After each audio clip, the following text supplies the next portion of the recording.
Why did you focus on onboarding? Why is that such an important stage of the customer journey? And why, when you started at Loom, was that sort of your first priority? So, as I mentioned in CS, we wear a lot of different hats. At some orgs, it's more isolated, like when I worked at Wrike and was really only focused on the middle portion of the journey. When I went back to Mural, that's when I actually got to onboard my own customers. At Wrike, I wasn't onboarding customers. We had our professional services team doing that and doing that really well. And I loved onboarding the customers. Nothing is better than going into a first call with a customer where they're like, I've heard about this tool from somebody. Our admin made us come to this training and they don't really see the value. But when you, a couple minutes into that call, halfway through the call, get to this aha moment, I call it, where your customer realizes, oh, now I don't just understand how to use this tool. I can see how I'm going to use this in my role to hit my actual goals. And you see this light bulb go off and this excitement in their eyes. Like that's what I live for in CS. And what is the aha moment for Loom? I'm curious. I use Loom every day and I totally get the value of the tool, but if Oh, someone good has never used question. it before, yeah, what's the aha moment?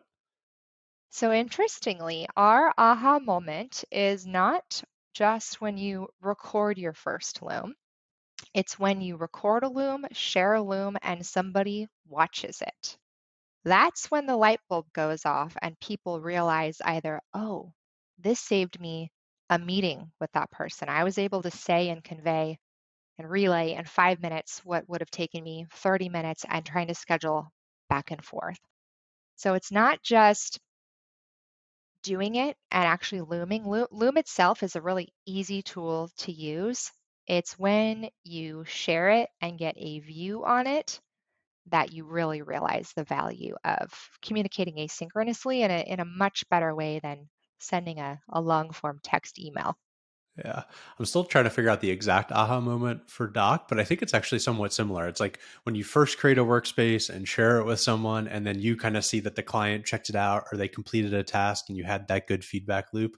And then that's sort of the aha moment, I think, especially on the sales side. But yeah, still forming our hypothesis around it. But I think that's what it is. And I'd love to talk more about this like sales and success relationship because like there's this infamous handoff at every company, sales and success, like sort of it always seems to get messed up and there's challenges and competing priorities and stuff. And I'm sure there's maybe some sales folks listening to this call. Like, what's the best way for the sales team to support the customer success team? Is it just like having really good notes in the CRM? Like, how do you think about that? So this is something that I tried to reframe here at Loom was less of an idea around a handoff and more of an idea around a partnership.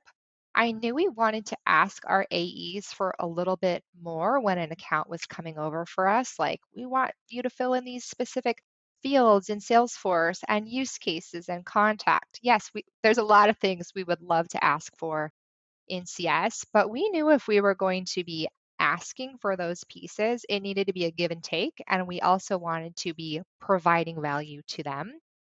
So when I rebuilt out this process, I put together a bunch of resources from the CS side that sales could leverage pre sale, such as here's some pre recorded looms talking about the value of customer success. Use these to help close your deals.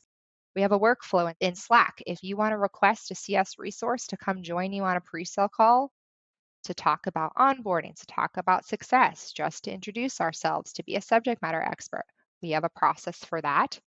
So I think it's really important to have a partnership rather than a handoff. It's got to be bidirectional.